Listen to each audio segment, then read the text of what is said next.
Assalamualaikum warahmatullahi wabarakatuh. Perkenalkan, nama saya Tira Nurjana. Di sini saya akan memenuhi tugas dari mata kuliah Public Speaking. Nah, di mana di sini saya akan bercerita tentang Lutung Kasarong. Pada zaman dahulu kala, hiduplah seorang putri yang bernama Purbasari. Ia merupakan anak bungsu dari 6 orang kakak perempuan, yaitu Purbararang, Purbadewata, Purbaendah, kemudian ada Purbakancana, kemudian ada Purbamanik, dan Purbaleo. Mereka merupakan anak dari Prabu Tapa Agung yang merupakan raja dari kerajaan Pasir Batang. Si bungsu, Purbasari, memiliki sifat yang sangat baik, lembut, manis budi, dan suka menolong. Siapapun yang membutuhkan pertolongannya, Purbasari senang hati membantunya. Selain memiliki hati yang baik, Purbasari juga memiliki wajah yang cantik dan rupawan. Setiap orang yang melihatnya akan jatuh hati pada pandangan pertama. Namun, sayangnya, sang kakak Purbararang memiliki sifat yang sebaliknya. Walaupun berparas cantik, Purbararang dikenal memiliki sifat yang kasar, sombong, kejam, iri hati kepada siapapun. Setelah bertahta dalam waktu yang lama, Prabu Tapa Agung berniat turun tahta dan berencana bahwa kerajaan dipimpin oleh Purbasari. Sang Prabu mengamati selama puluhan tahun bahwa Purbasari pantas menggantikannya, bukan anak sulungnya alias Purbararang. Sang Prabu memikirkan bagaimana jika Purbararang memiliki pemimpinan, maka ketentraman dan kedamaian rakyat bisa terganggu atau bahkan rusak akibat kepemimpinan anak sulungnya yang punya sifat buruk. Di hadapan seluruh pembesar kerajaan dan 7 putrinya, Raja Prabu Tapa Agung menyerahkan tahtanya pada Purbasari. Sang Prabu kemudian meninggalkan istana kerajaannya untuk memulai hidup baru sebagai pertama. Purbararang pun marah karena tidak setuju tahta kerajaan Pasir Batang diberikan kepada adiknya, bukan untuk dirinya. Selang 1 hari sejak penobatan, Purbararang berencana mencelakai Purbasari. Ia menghubungi tunangannya, Indrajaya, untuk meminta bantuan nenek sihir. Nenek sihir yang jahat kemudian memberikan boreh atau zat berwarna hitam yang dibuat dari tumbuhan kepada Purbararang. Semburlah boreh ini ke wajah dan seluruh tubuh Purbasari, ujar nenek sihir pada Purbararang. Purbararang langsung melakukan pesan dari si nenek sihir. Boreh tersebut disemburkan ke wajah dan seluruh tubuh Purbasari. Akibatnya, di seluruh tubuh Purbasari muncul bercak hitam yang mengerikan. Dengan kondisi tersebut, Purbararang memiliki alasan untuk mengusir Purbasari dari istana dan menghentikan menjadi ratu. Orang yang dikutuk hingga memiliki penyakit mengerikan ini tidak pantas menjadi ratu kerajaan Pasir Batang. Sudah seharusnya dia disingkirkan ke hutan agar penyakitnya tidak menular. Perintah Purbararang kemudian. Purbararang mengambil tahta kerajaan Pasir Batang dan memerintah Uak Batara yang merupakan penasehat istana untuk mengasingkan Purbasari ke hutan. Namun, ketika Purbasari diasingkan di hutan, menjadi sebuah masalah besar di Kayangan. Seorang pangeran bernama Guruminda tidak berkenan menikah dan bidadari Kayangan seperti yang diperintahkan Sunan Ambu, mamanya. Pangeran Guruminda hanya berkenan menikah dengan perempuan yang kecantikannya setara dengan Sunan Ambu. Sunan Ambu kemudian menjelaskan bahwa sosok perempuan yang cantik dirinya hanya akan ditemui di dunia manusia. Namun, jika Pangeran Gurumindah bersikeras ingin menemui perempuan sesuai keinginannya itu, dia harus pergi ke dunia dalam bentuk bukan Pangeran Gurumindah yang gagah dan tampan, melainkan harus dengan wujud yang penyamaran berupa lutung atau sejenis monyet. Lutung Kasarung. Ambu, Pangeran Lutung Kasarung, namamu. Apakah engkau bersedia melakukannya? Tanya Sunan Ambu. Pangeran Gurumindah menyatakan kesediaannya setelah menjelma menjadi seorang lutung kasarung. Pangeran Gurumindah segera turun ke dunia manusia dan tiba di hutan. Dalam waktu singkat saja lutung kasarung menjadi raja dari para lutung dan kera di hutan tersebut. Hal ini karena tidak ada kera dan lutung yang mampu menandingi kesaktian, kecerdasan, dan kekuatan dari Pangeran Gurumindah. Lutung Kasarung kemudian mengetahui keburukan dan kekejaman dari Purbararang yang bertahta sebagai ratu di kerajaan Pasir Batang. Lutung Kasarung kemudian ingin memberi pelajaran kepada Purbararang yang kejam tersebut. Maka saat ia mendengar rencana Purbararang yang ingin mencari yang kejam tersebut, maka saat ia mendengar rencana Purbararang yang ingin mencari hewan kurban di hutan, Lutung Kasarung membiarkan dirinya ditangkap oleh pegawai Purbararang. Sebelum kejadian hewan kurban, Lutung Kasarung tiba-tiba mengamuk dan menimbulkan kerusakan di istana Pasir Batang. Para prajurit kerajaan Pasir Batang yang berniat menangkapnya dibuat tidak berdaya. Melihat kondisi prajuritnya yang terus terdesak, Purbararang meminta untuk Barata untuk menjinakkan Lutung Kasarung. Namun anehnya, saat Uwak Batara maju ke medan laga, Lutung Kasarung tidak berniat menyakiti Uwak Batara. Bahkan saat Uwak Batara menangkapnya, Lutung Kasarung tidak melawan.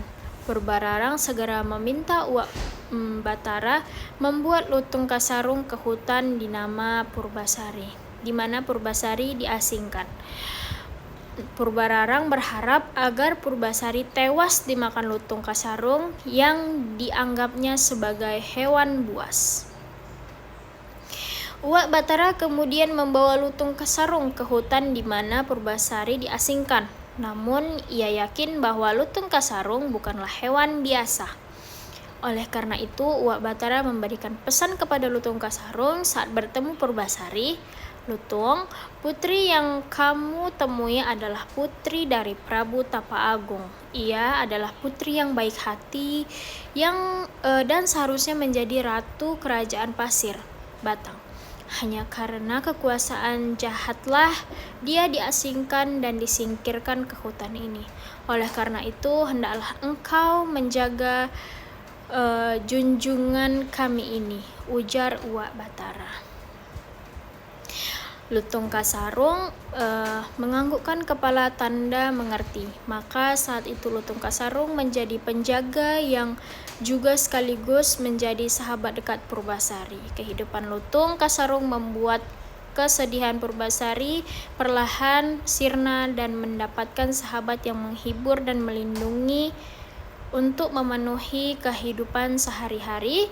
Lutung Kasarung memerintahkan para kera untuk membawa makanan dan buah-buahan untuk Purbasari. Kemudian kelembutan hati, kebaikan, dan sifat baik Purbasari membuat Lutung Kasarung mulai menyayangi Purbasari. Sedangkan sikap tanggung jawab, kepemimpinan, dan kecerdasan dari Lutung Kasarung membuat Purbasari juga menyayanginya. Semakin lama, keduanya tidak mau dipisahkan lagi. Tanpa diketahui Purbasari, Lutung Kasarung memohon kepada sang mama atau Sunan Ambu untuk dibuatkan taman yang indah dengan tempat pemandian untuk Purbasari. Sunan Ambu lantas meminta para dewa dan para bidadari turun ke bumi untuk mewujudkan keinginan dari putranya. Para dewa dan bidadari membuat taman dan tempat mandi yang sangat indah untuk Purbasari. Pancurannya terbuat dari emas murni, dinginnya dan lantainya dan dinding dan lantainya terbuat dari pualam. Air telaga yang mengalir berasal dari telaga kecil yang murni bersih dan dengan doa-doa dari para dewa. Para dewa dan bidadari menyebut taman yang indah itu Jamban Salaka. Selain dibuat telaga dan taman yang indah, para bidadari juga menyiapkan beberapa pakaian indah untuk Purbasari. Pakaian itu sangat indah dan lembut, terbuat dari awan yang lembut dengan hiasan batu-batu permata dari dalam lautan. Tak ada pakaian di dunia ini yang mampu menandingi keindahan pakaian Purbasari. Pada saat Purbasari melihat telaga dan pancuran yang indah, ia segera mandi untuk membersihkan diri. Pada saat itulah borek kutukan yang menempel di wajah dan tubuhnya perlahan sirna. Kecantikan yang dulu telah kembali. Lutung Kasarung yang melihatnya menjadi terperangah, tidak menyangka orang yang selama ini di dekatnya adalah perempuan yang sangat cantik hingga dapat mengalahkan kecantikan dari Sunan Ambu. Lutung Kasarung dan Purbasari sangat bahagia dengan keadaannya. Walaupun Purbasari telah kembali ke wujudnya yang cantik rupawan, kasih sayang Purbasari tetap Lutung Kasarung tidak berkurang, namun semakin bertambah. Nah, kabar mengenai kembalinya kecantikan Purbasari didengar oleh Purbararang. Purbararang tidak percaya dengan berita ini. Ia masih percaya diri karena tahu bahwa boreh yang disembuhkan kepada Purbasari mengandung kutukan yang sangat jahat dan kuat. Purbararang lantas mengajak Indrajaya untuk melihat kebenaran berita tersebut. Dan betapa terkejutnya melihat Purbasari yang telah kembali ke sosok yang cantik rupawan. Purbasari terlihat semakin mempesona dengan balutan pakaian dari para bidadari. Purbararang pun khawatir karena telah kembalinya Purbasari akan mengancam tahta yang sangat dikuasainya, sehingga ia mencari cara untuk kembali menyingkirkan adiknya tersebut. Bahkan kali ini ia berniat menyingkirkan Purbasari untuk selama-lamanya. Purbararang lantas menantang Purbasari untuk beradu panjang rambut. Jika rambutku lebih panjang dibandingkan rambut Purbasari, maka leher Purbasari harus dipenggal oleh algojo kerajaan. Itu tantangan dari Purbararang. Sayangnya, Purbararang kembali menelan kekecewaan yang besar setelah terbukti rambutnya yang sebetis kalah panjang dengan rambut Purbasari yang sepanjang tumit. Purbararang sangat malu mendapati kekalahan. Untuk menutupi kekalahannya, Purbararang memberikan tantangan baru untuk Purbasari. Tak tanggung-tanggung, kini tantangannya diucap dengan seluruh masyarakat kerajaan Pasar Batang dengan suara lantang agar dengar warga masyarakat. Jika wajah tunanganmu lebih tampan dibandingkan wajah tunanganku, tahta pasar batang akan kuserahkan kepadamu. Namun jika sebaliknya, maka engkau hendaklah merelakan lehermu dipenggal algojo kerajaan. Sebut Purbararang. Purbasari paham ia tak akan mampu menang pada tantangannya kali ini. Namun rasa sayang pada Lutung Kasarung membuatnya tegar. Kemudian Purbasari menggenggam tangan Lutung Kasarung. "Aku mencintaimu dan ingin engkau menjadi suamiku," ucap kepada Lutung Kasarung. Air mata kemudian berlinang mengalir di kedua pipinya. Lutung Kasarung kemudian bisa menggenggam tangan Purbasari, kemudian mengusap air mata Purbasari. Purbasari yang melihat terbawa terbahak-bahak dan merendahkan Lutung Kasarung. "Monyet hitam itu tunanganmu?" "Iya," jawab Purbasari dengan lantang. Kemudian sebelum Purbararang memerintahkan Algojo untuk memenggal Purbasari, Lutung Kasarung kemudian duduk bersila dengan mata terpejam, mulutnya menyebutkan mantra-mantra ajaib.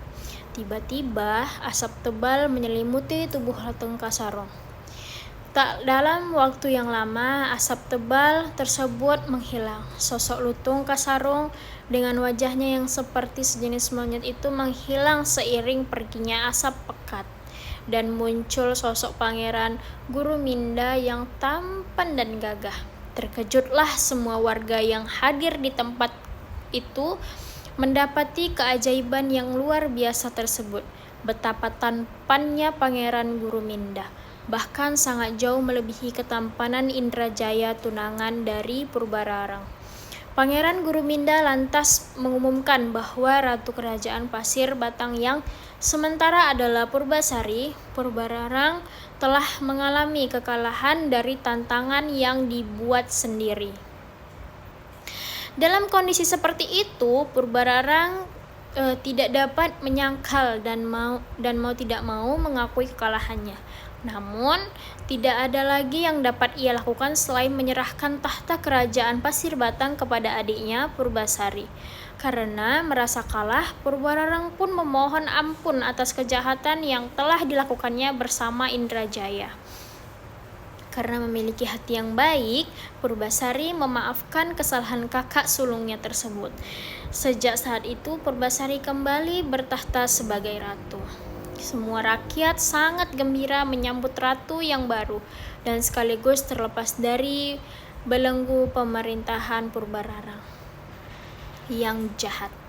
Mereka kemudian semakin berbahagia mengetahui bahwa ratu mereka Purbasari menikah dengan Pangeran Guruminda. Purbasari dan Pangeran Guruminda pun bahagia selamanya.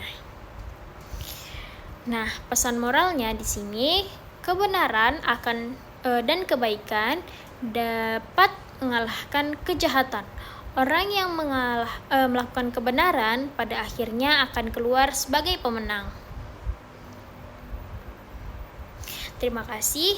Nah, semoga ini dapat menambah ilmu kalian dan kalian bisa menambah wawasan tentang bagaimana kebenaran dan kebaikan itu di akhirnya dapat menjadi pemenang. Sekian cerita dari saya. Lebih dan kurang saya mohon maaf. Assalamualaikum warahmatullahi wabarakatuh. Bye-bye.